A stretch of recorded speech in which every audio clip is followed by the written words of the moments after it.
Let's now move to a little more politics. In 2012, the Republican Party arguably lost control of the presidential nominating process to the candidates. The states, special interest groups, activists, and the media. Frankly, you could argue the two major parties have lost control to all of those groups over the last 2 decades. But now, after multiple cycles where both national parties pretty much stayed out of their process, the Republican National Committee, led by Chairman Reince Priebus, has decided to make a more aggressive move to retake control of the entire nominating process, including getting involved in debates, shrink the drawn-out process as a whole that Republicans believe did damage to their party, their candidates, and the eventual nominee, Mitt Romney. Already this year, the party voted to push the first 4 primary contests, Iowa, New Hampshire, South Carolina, and Nevada, back to February 2016. Parties always try to do this until Bill Gardner, New Hampshire, steps in, but we'll see. That's what they want to do.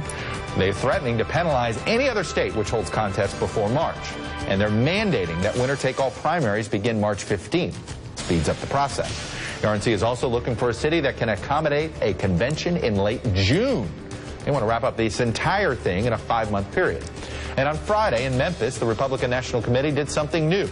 It moved to take control of the presidential primary debate process in 2016, voting 152-7 to form a new 13-member standing committee, which will sanction a list of approved presidential debates. 8 members will be elected from the RNC membership, 2 each from the committee's 4 regions, and 5 more will be appointed by the RNC chairman, giving the chairman a lot of power in this committee.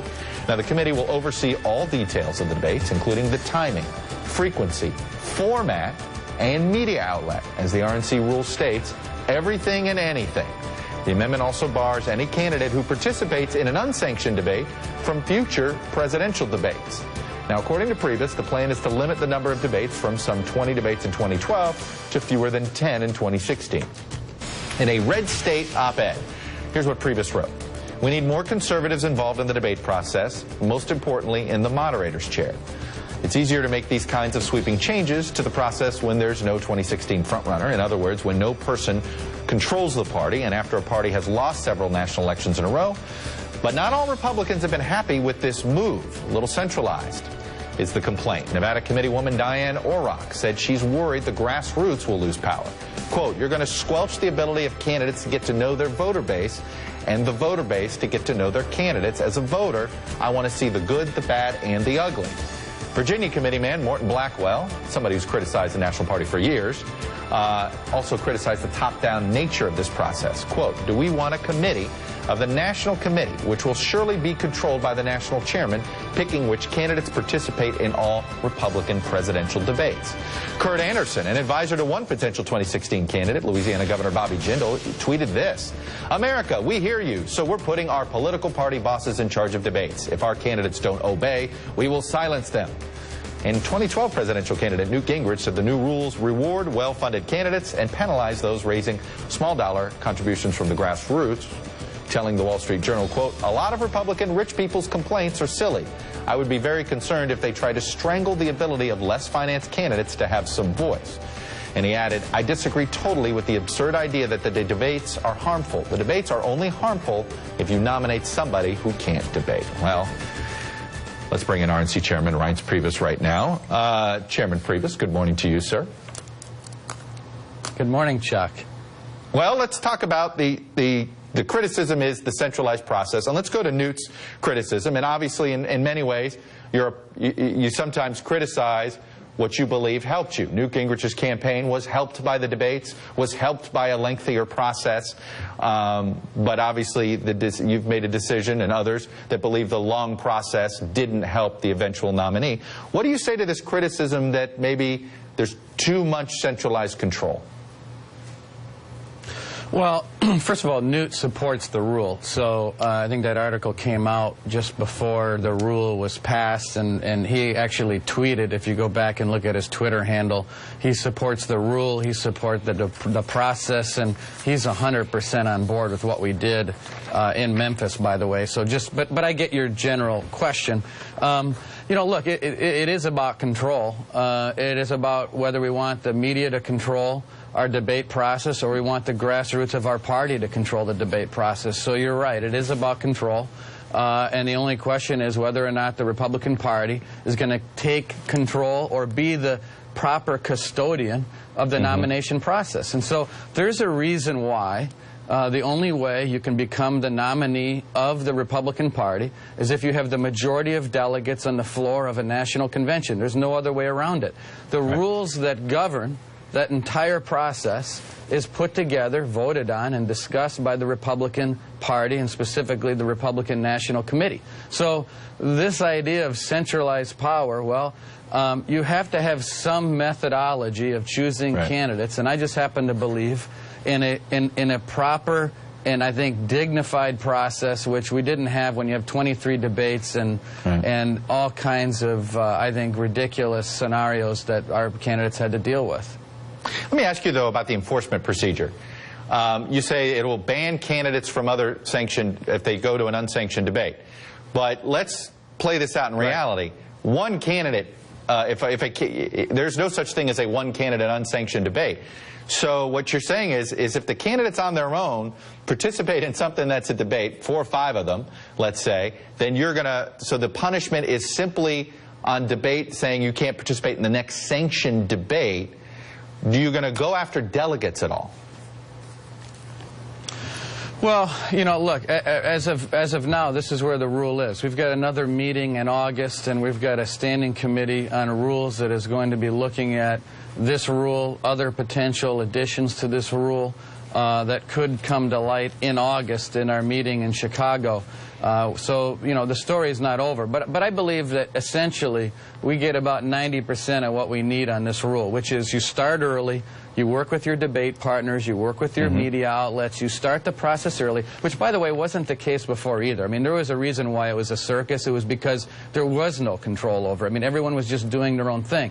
So we get a debate calendar together to start, where everybody's on the same page. And then the rule is, look, you can compete in our debates if you want to, but if you go and compete in debates not on this list, then you're not going to compete in any debates on this list. Oh, so they're banned from all. If you get all the go ahead. So they're banned from all. Okay. I mean, all of them.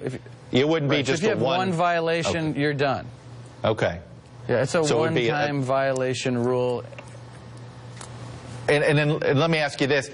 The other part of this is, you know, you can make an argument, and 20 debates, I get, that can seem like a lot. It seems certainly monotonous for the front runner.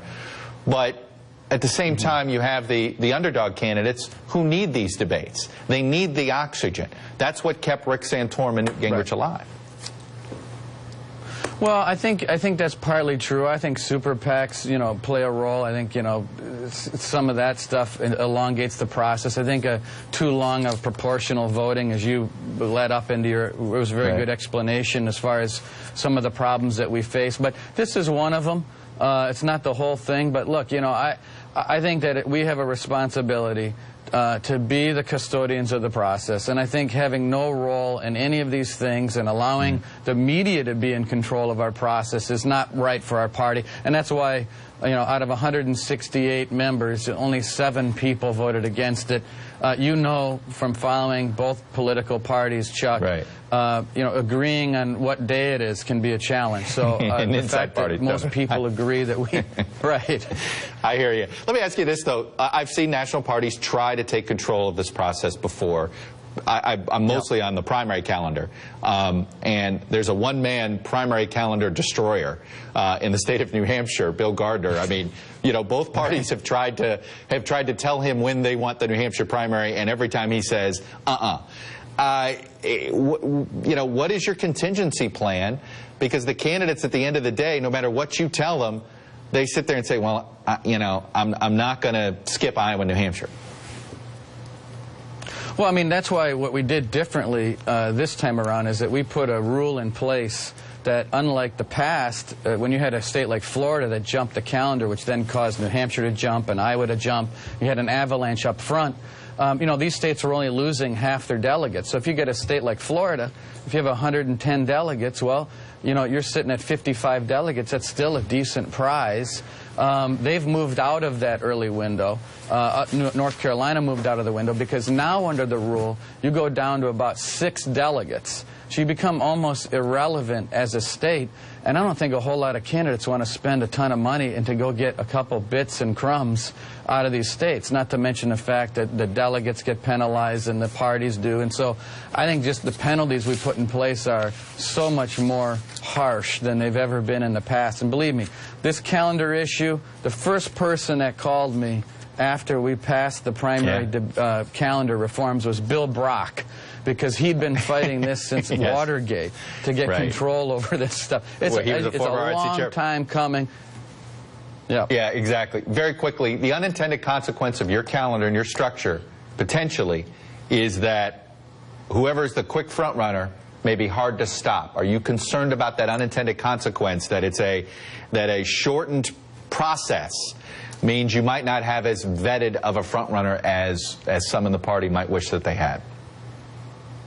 Well, we put 2 weeks of proportionality in the beginning of March, which we haven't, remember the rule that beforehand that was changed in Tampa had no proportionality. We actually added in 2 weeks of proportionality. So yes, we squeezed both ends of the calendar, Chuck, but we also inserted the 2 weeks of proportionality, which was not there before. So I think we've found a good compromise on this, and I think our voters and our grassroots are very smart, and they'll pick our best candidate as they normally do.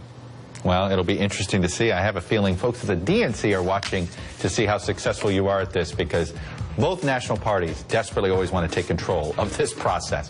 Thank you, Chairman Priebus. Appreciate it. You bet. Much more ahead, including Chris Christie's latest thoughts in 2016. But first, the TDR 50 Soup of the Day.